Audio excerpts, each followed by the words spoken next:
Every year, millions of new clothes are destroyed before they are even worn once. According to the European Commission, between 4% and 9% of unsold textiles in Europe are destroyed before they ever reach customers. The environmental cost is enormous. This waste contributes to around 5.6 million tons of CO emissions every year. But now, the European Union is trying to change this system. Large companies in the EU are no longer allowed to destroy unsold clothing and shoes. Instead, they must find ways to resell, donate, or reuse these products rather than simply throwing them away.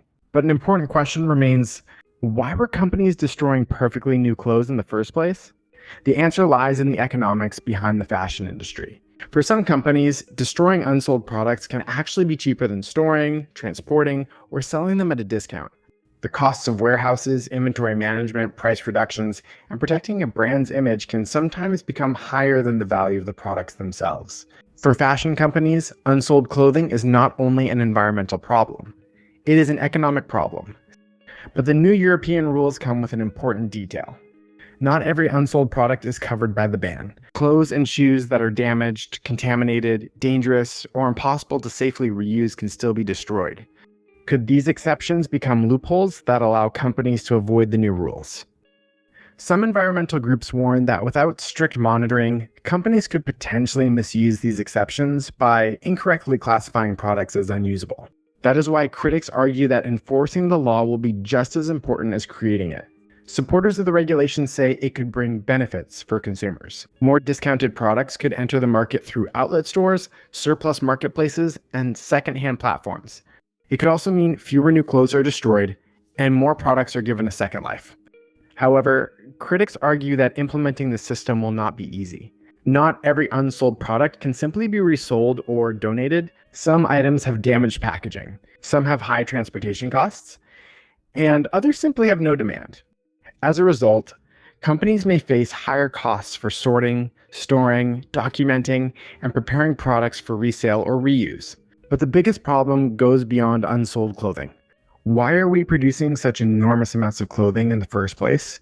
Because behind modern fashion is a powerful economic engine, an engine built on speed, low prices, and constant consumption.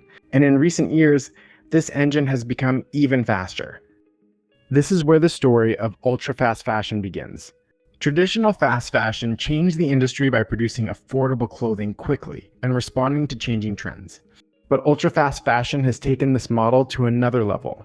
Some companies use real-time data, social media trends, and algorithms to create and launch thousands of new designs at incredible speed.